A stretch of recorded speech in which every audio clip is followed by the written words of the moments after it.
Shalom, shalom, Israel. First and foremost, I want to give all honor, glory, and praises unto YAHAWAH BaHashem, YAHAWASHI BaHashem, RICANS, Shalom to my Akim wa Akwathiam, who are diligently waiting to be delivered from this final captivity. Shalom to my Akim wa Akwathiam, who are diligently waiting to be delivered from this final captivity. I want to give, this is Brother Kyle coming at you with another lesson. Slacky about that. Today's lesson, we're going to be going into, Ecclesiastes chapter 12, verse 13. Let us hear the conclusion of the whole matter. Fear Yahweh and keep his commandments, for this is the whole duty of man. So today's lesson, we're going to be getting into this video that I had seen and basically an issue with the logic of this Eve. All right. And one thing I will say, it is kind of always like, I want to say, like, well, the brother was basically saying, in this video, the brother was basically saying that it is usually just, Jake and what's that called, Edomites, and to kind of like build upon that. Speaking as a man from my experiences, it's usually Eve and Edomites in general. All right, these are the people that are usually always have some sort of problem or trying to find some like nitpicky things to kind of like talk about or badmouth the Lord. All right, so with that, I'm gonna let this video play. Why are there no expectations for a God that demands so much from you? A God that's asking you to not only believe every word that is in his book, right? You have to forget about your cognitive abilities. Don't use your mind. Just believe what's being preached to you and just form a personal relationship with me.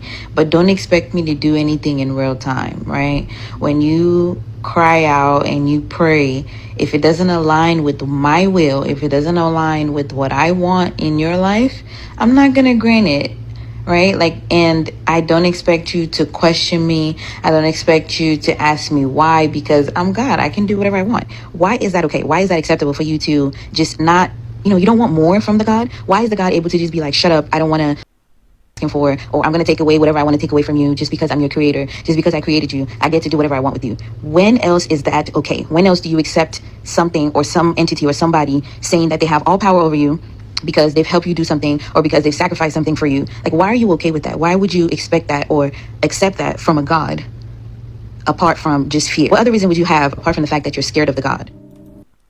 All right, so yeah, basically, I take very much offense to this video. I really do hate listening to this type of stuff because number one, it's very foolish, and it goes to show her lack of understanding for the scriptures. That's number one. Also, number two, it's really just like it's like that thing of like, if you hate something or you hate someone so much, why are you putting in so much time and effort into hating something rather than building on your own, your own thing, your own little business or whatever. All right, but very clearly, instead of doing that, which is lucky, that's another thing. I've seen people joke about stuff like this, where in the sense that people would rather hate rather than work on themselves or do something for themselves. All right, like, people make jokes about this, but it's commonly joked about in this society. But in actuality, like, this is a genuine, real problem where people, they don't care about, or Saki, they would rather spend all of their free time hating on something or even someone rather than putting in time to building upon something that they actually care about and they actually agree with. All right, so with that being said, to actually get into the stuff that you were saying, well, first off, I'm gonna put the link to this video in the description, because honestly, he does a better job at answering this than me, because the true answer just ends at this, which he brought up, Romans chapter 9 verse 20. Nay, but O man, who art thou to reply against Yahweh? Shall the thing formed say to him that formed it, why hast thou made me thus? Like that's literally the only answer needed. All right, it's literally just shut the fuck up. Like, I made you this way, you take it or leave it. And that's literally it. All right, and it's not really necessarily a question, if you want to call it that, or a topic that really is necessarily dignified for an answer, but it is something that I want to bring out, because it kind of does go to show the spirit that people are in. All right, because the thing is, like, I've heard of multiple brothers' stories, anecdotes, all right, where brothers are in this truth that have said, you know what, like, I just never really, or this is before they came in the truth, but they were like, I really never really messed with Christianity. The pastors always take your money, and then, like, it's just too weird. Like, there's nothing that's ever done. You're going to church all the time, and we're still suffering this, that, and third. And then for me personally, I do believe I heard someone, Slakia, say bring this up, but for me personally, what I used to think about before I came into the truth, or even heard about who the true Israelites are, what I heard was, what I would think about was, why is it that or what do I have to do in order to make it into heaven, or to keep, or to solidify, or to, confirm that I'm going to make it to heaven? And the only answers I would ever get from, like, pastors, or literally any adult figure that would claim to know the Bible and whatnot, is just some half-ass answer of just be a good person and you're gonna make it to heaven. Like that's it. But yeah, that's basically the thing. Like, they always make it seem like it's something as vague as just be a good person, don't do bad things. Which, yeah, I never killed anyone. I don't steal. Well, I mean, I have stolen before, but basically, at a certain point, all right, it's like I want to address something, because I'm not trying to say, stealing is all right and I'm justifying it, but it's just like, let me get this.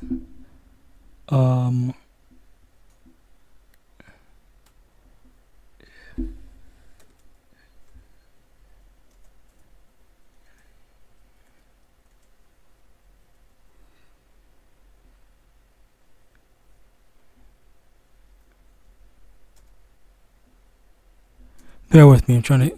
Okay. Proverbs verse 30.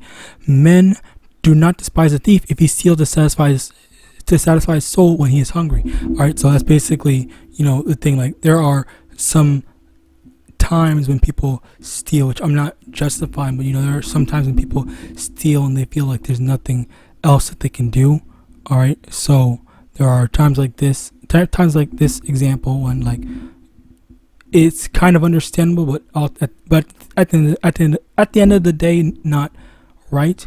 But so, yeah, there are times when stuff like this happens, and it's just like, it's a tragedy, but that's a result of the society that we live in now. Basically, as I was saying, in terms of the whole I was trying to do what I can. I just never did those quote unquote 10 commandment things. I tried to always be honest. All right, tried to always do things right, try to always be a good person, all right.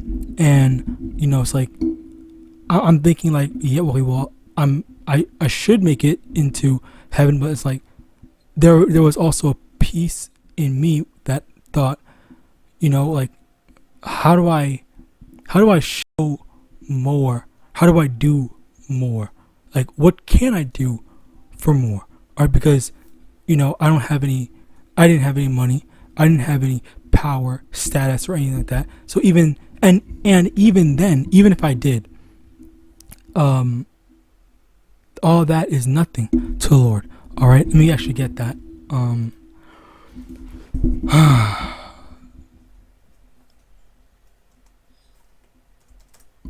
me get this.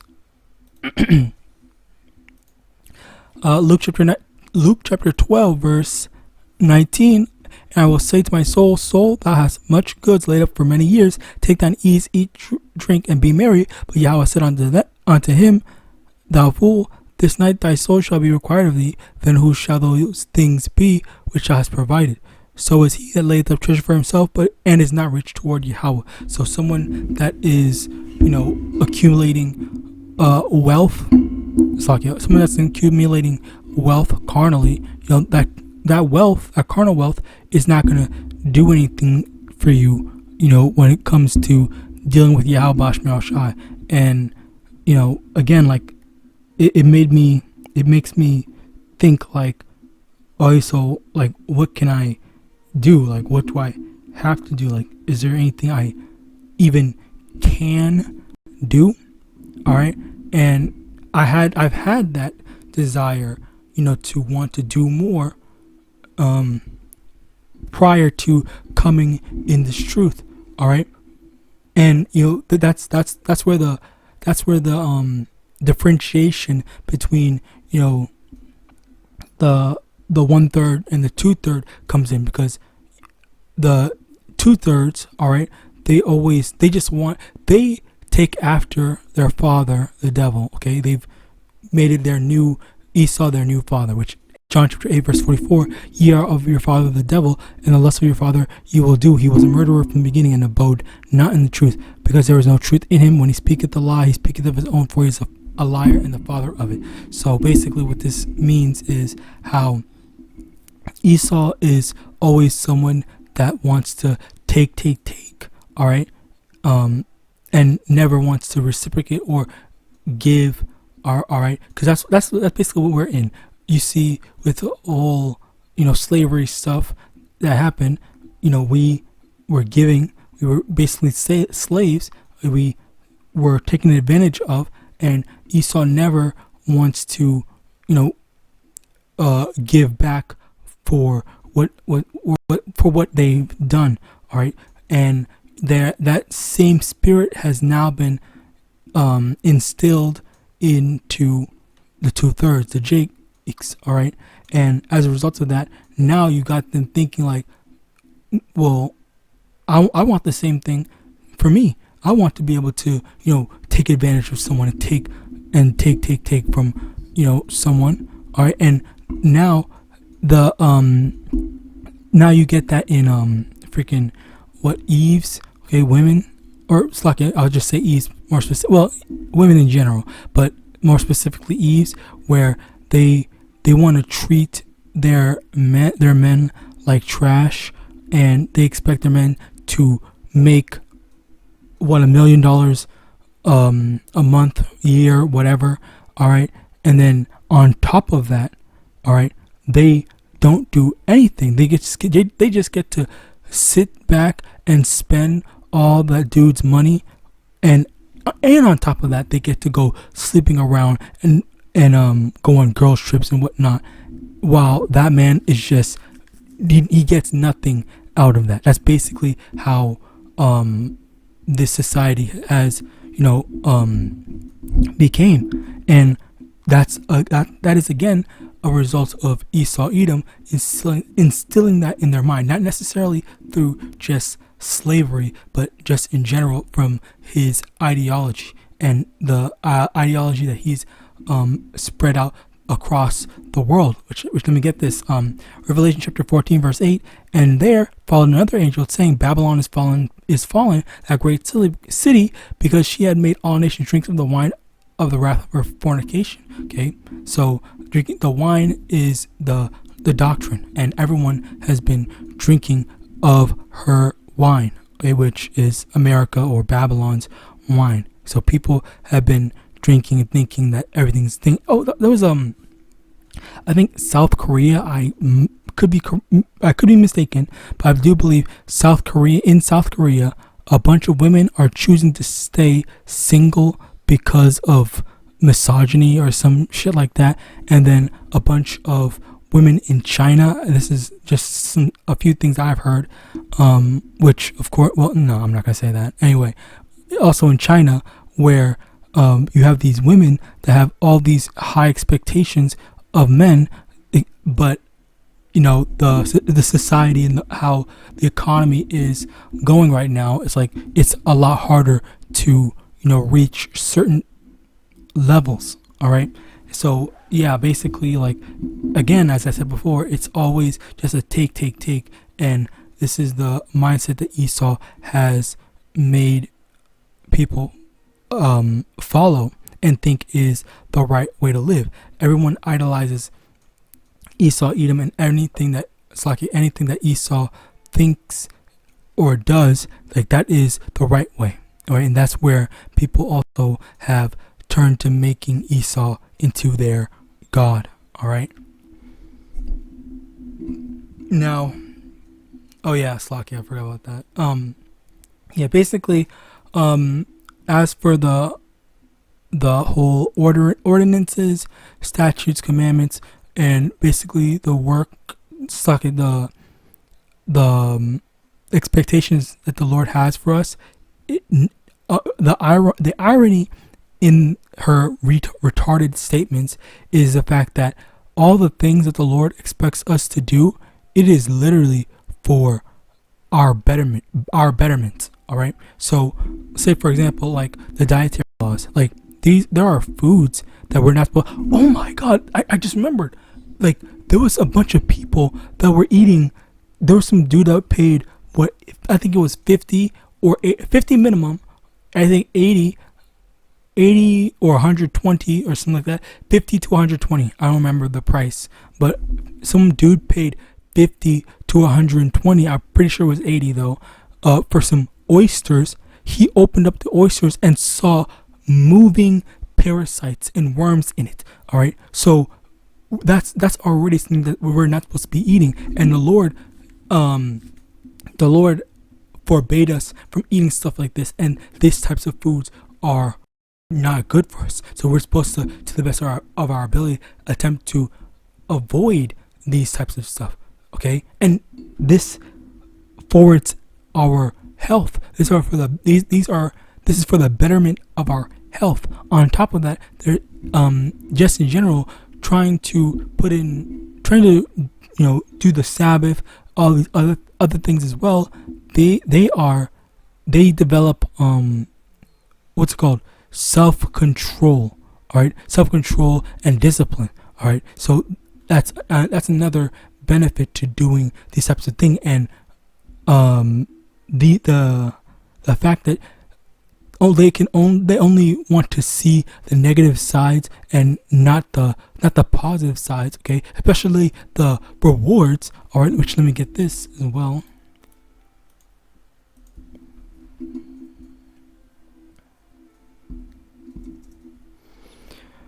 John chapter 14 verse 2, in my Father's house are many mansions. If it were not so, I would have told you, I go to prepare a place for you.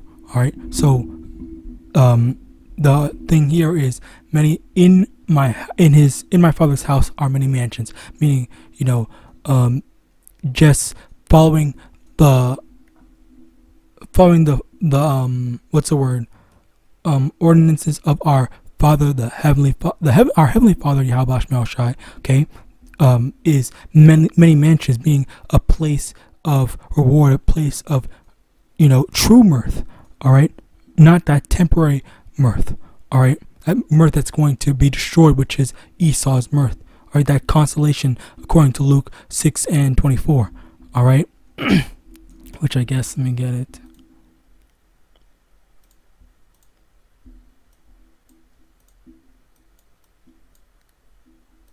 Luke chapter 6 verse 24. Well, woe unto you that are rich, for ye have received your consolation. All right, so this is that temporal mirth. All right, this is the consolation. Consolation being that, oh yeah, here's your little consolation prize, your second place prize, because you're not worthy of the first place prize. Okay, so the Lord is giving all these rejects the good things of this society in this world now, because the Lord doesn't have a place for them in the kingdom. The Lord doesn't have, the what's the word? The Lord doesn't want to reward them, because the Lord's not dealing with these people, because they chose their father. They chose the devil to be their father rather than YAHAWAH. All right. Now, also Mark chapter 2 verse 27, and he said unto them, the Sabbath was made for man, and not man for the Sabbath. All right. Yeah, basically that's it. So the main point is the fact that the ordinances, statutes, and commandments are for our betterment, not just to make our lives miserable or anything like that. And it's a very disrespectful attitude and tone to take, to be complaining in that way. Okay, as a matter of fact, let me get that.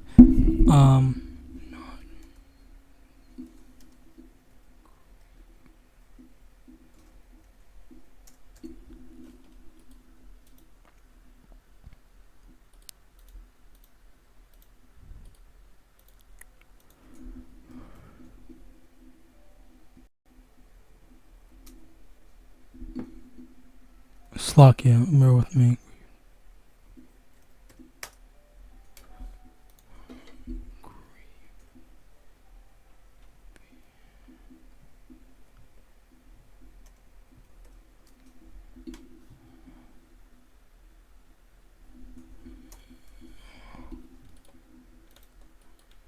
Bear with me.